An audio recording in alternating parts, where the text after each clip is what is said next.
There is a one which person did, which most people did not know about. But today I'm going to tell it to you.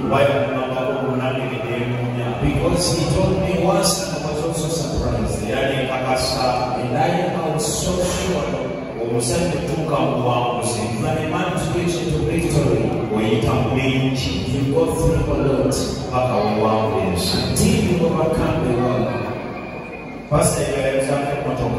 Pastor once washed a car. He used to do business over mattresses. He used to take care of cattle.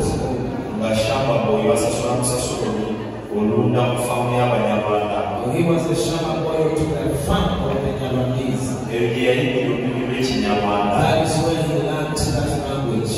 And then he was shopping what he did. So when he came in Kampala, he wanted so much things about music. He was once into a group of late Kassos.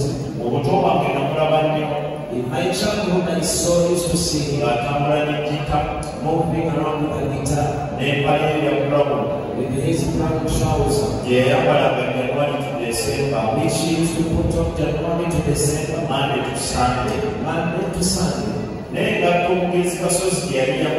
With the shoes of which the late Kassos gave to him, of which he used to sew, prepare until he reached the time that it could not fit. When he reached that it could not fit him, he could put it on but not fit. He would step on it. So that is when he started doing different kind of work. Among the works is one is going to amaze you. One day when he took the group of music, there is one colleague who made a deal to him and said that this work of God so much. Pastor told my pastor, I am from a Catholic family. I cannot allow a devil. And the colleague told him, we are not going to serve Satan. No. We are going to be condemned. Pastor asked, how are we going to be condemned? He said we are going to be witch doctors. Ladies and gentlemen, your father was once a witch doctor who had no power. They used to just trying to make life. And in his words, he says, one day they landed onto a woman who had a Bible and they wanted to front him into witch doctor. The woman was first, he was the first person to tell them, Iga, with your friend, your sorceress who had no power. And they also asked her, how did you know our names?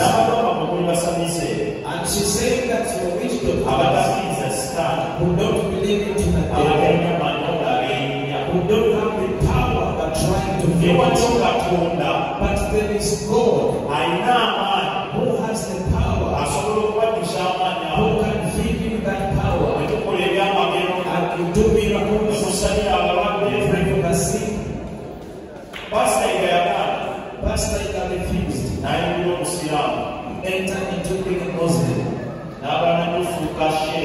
He tried to become a sheikh. And he was into Islamic. But Muslims who urged the born again. He said one day they were urging one born again told him, Yechicho, Higa, Echicho, that's what you have to be with, Ochiduka. You're running from it. But when you accept it, you're going to be so special, different to the nations.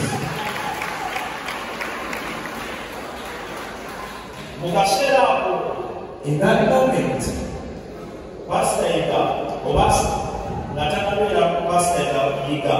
before he was pastor, he was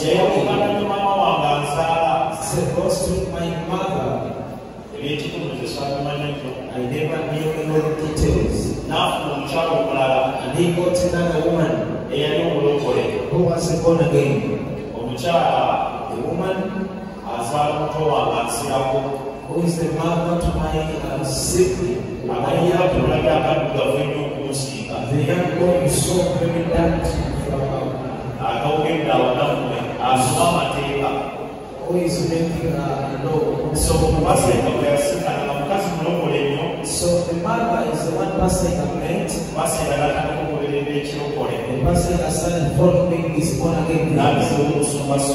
And then he went to Pastor Sosi. And he went to Pastor Selgo.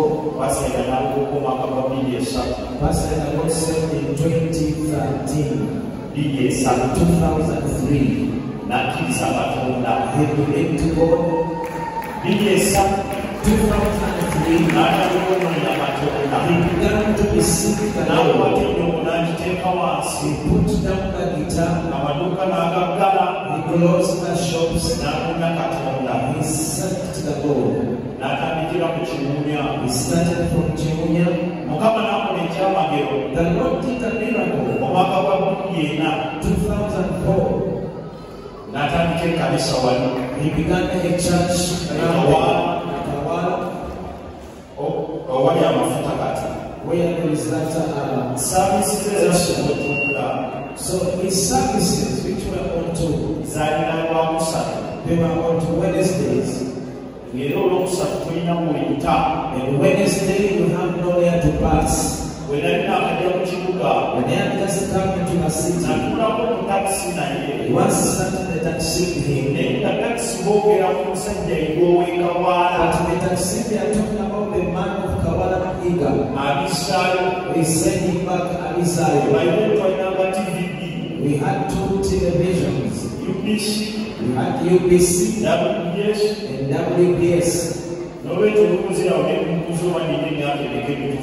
Sometimes I also don't know my real age. That is good. So there were not much TVs as these days. They could hear him from the radio.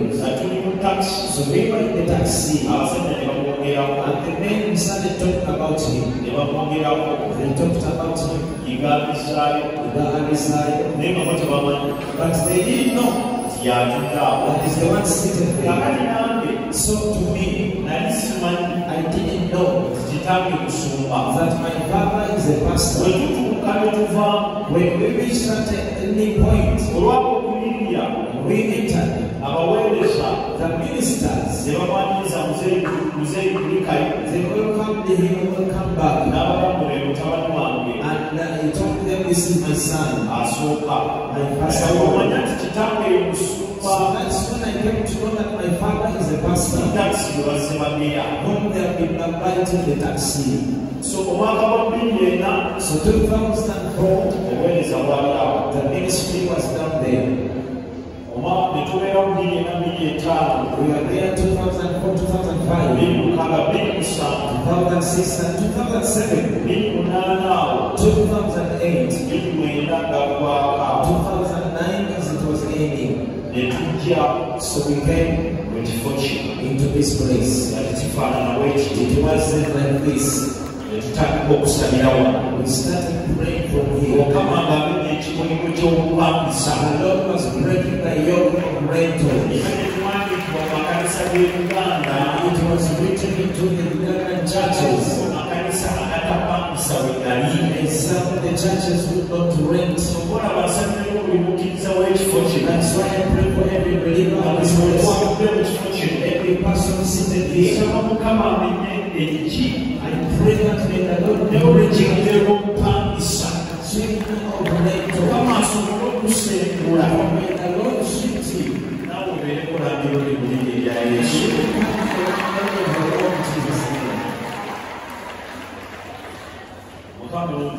God is good.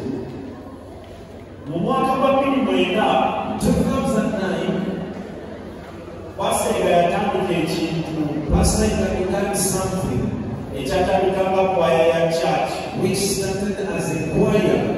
The church and some people were in that also young girls who would sing the choir. There was a lady called Maggie Kaima with other people. They began it as a choir of the church. And it was named Revival. Christian choir. But when they came along, they recorded a song and it was a hit in the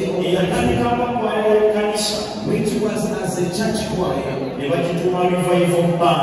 they named it Revival Band. They started signing up different artists. They never signed a famous artist. They could get close to the one they didn't know about. And then invest money in them.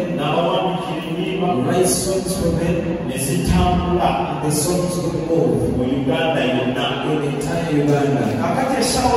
So right now, we have great people.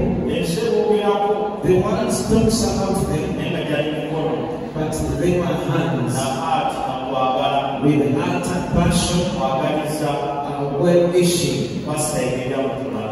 The issue was from the pastor's heart. I will not talk about the words of some people talk. Today I'm a sign of peace. That is good. And some of them we know. But it was a well-issued pastor.